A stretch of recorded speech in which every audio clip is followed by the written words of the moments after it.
écouter la vidéo. C'est important. Sur la dette, je vais vous donner, j'ai demandé qu'on m'emmène des chiffres. Et les chiffres qu'on m'a donnés sont effectivement ceux que vous avez cités, mais j'aimerais quand même... voilà.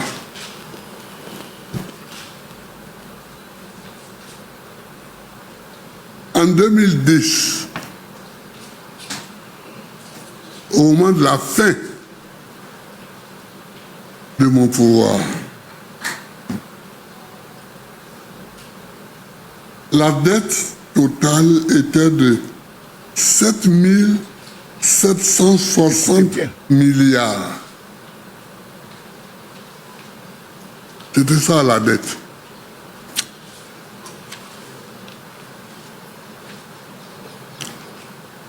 Que j'ai laissé à mes successeurs.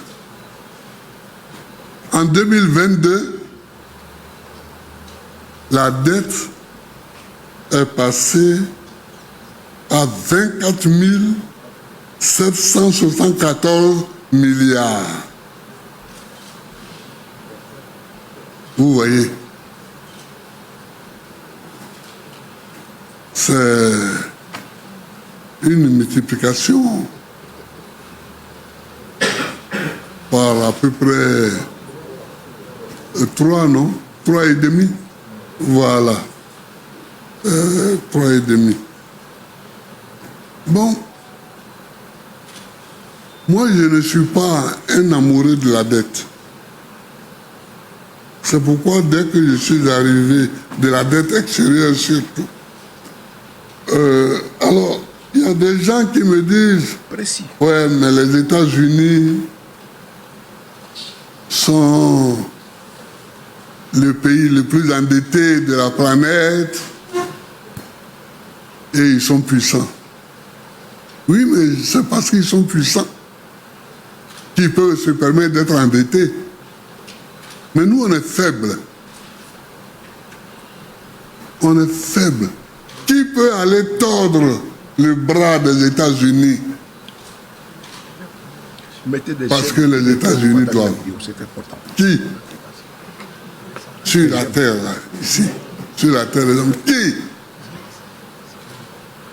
Personne. Même les Chinois.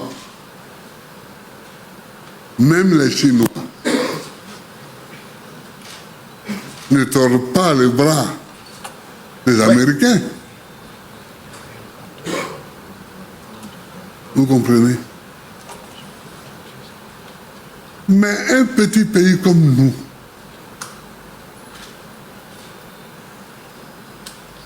parce qu'ici les Ivoiriens, ils se promènent comme ça. Ah, nous sommes forts, nous sommes forts, nous ne sommes pas forts. Les Ivoiriens croient qu'ils sont trop puissants. Ils croient qu'ils sont trop puissants.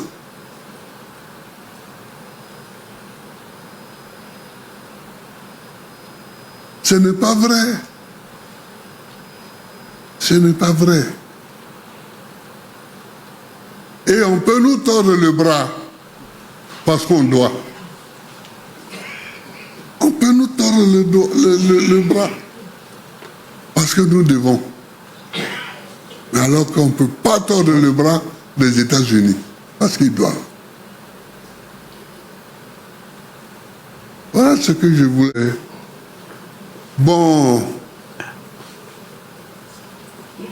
en 2000, on n'avait aucune recette, on est arrivé, on avait d'autres programmes, mais on est arrivé au pouvoir et on a trouvé une dette qui était costaud. Mais comme vous savez, comme ce n'est pas nous qu'on attendait là, si vous comprenez ce que je veux dire. Voilà. Ce n'est pas nous qu'on attendait à cette place. Donc, les gens... Bon. Donc, j'ai dit à mon ministre de l'économie et des finances, tu vois les gens là, est-ce que tu les vois marcher? Il a dit, oui, président, je les vois marcher. J'ai dit, est-ce que tu vois comment ils marchent? Il dit, je vois comment ils marchent. J'ai dit, bon, leur marche, ce n'est pas une marche amicale avec nous. Est-ce que tu comprends ça? Il dit, oui. J'ai dit, bon. Donc, on a appris à manger ce qu'on cultivait. C'est ce que nous avons appelé le budget sécurisé.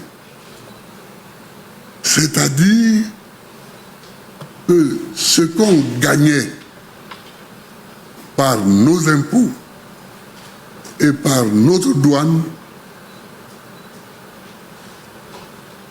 c'était ça qu'on utilisait d'abord pour payer nos fonctionnaires.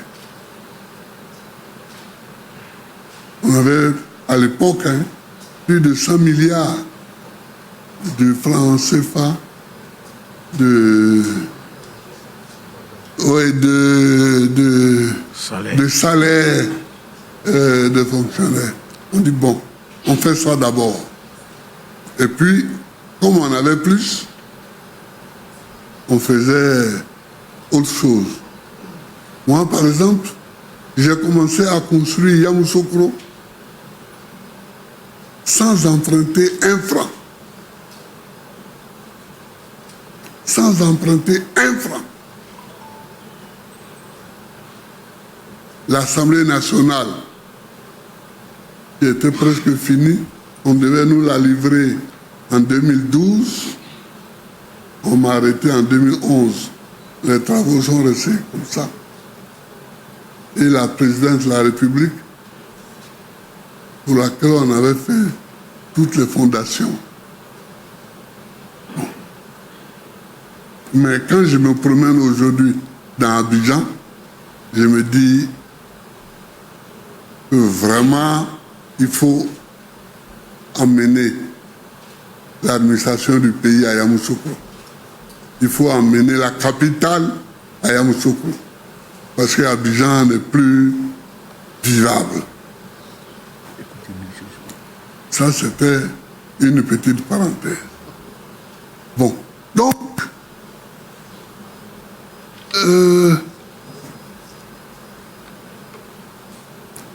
nous avons mis en place donc le budget sécurisé et ça nous a permis de respirer toujours. On n'entendait plus rien des gens avant d'agir.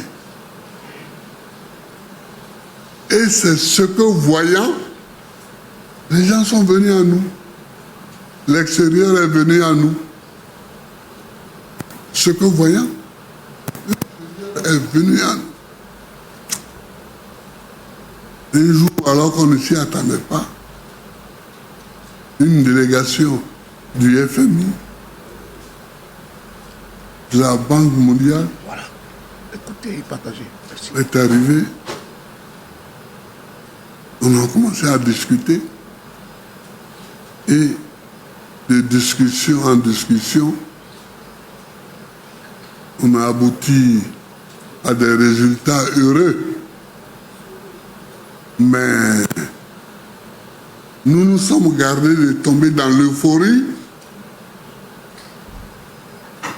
et nous n'avons pas pris de dettes inconsidérées. Inconsidérées. Parce que je me méfie toujours de la dette extérieure. Je me dis, les entreprises et les pays à qui nous empruntons sont tous plus forts que nous. Et ils peuvent, s'ils le désirent, nous tordre le cou au nom de ce que nous leur devons. Donc, Petit Gbagbo, reste dans ton coin,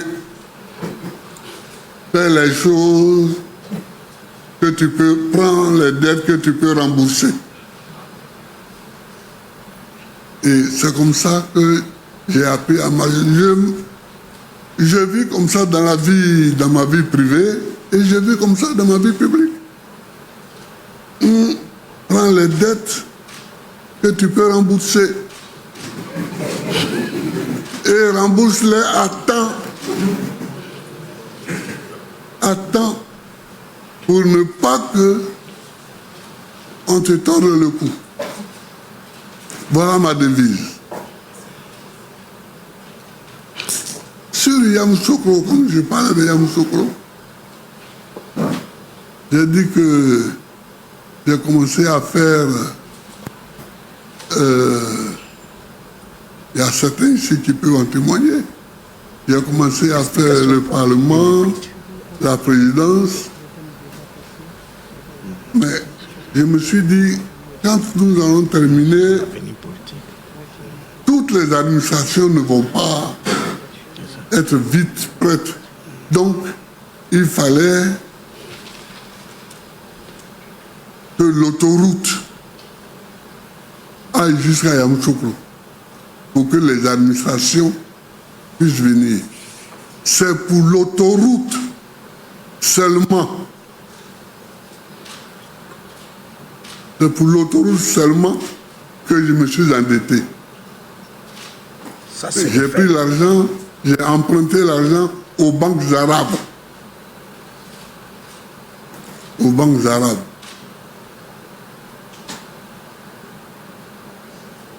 Et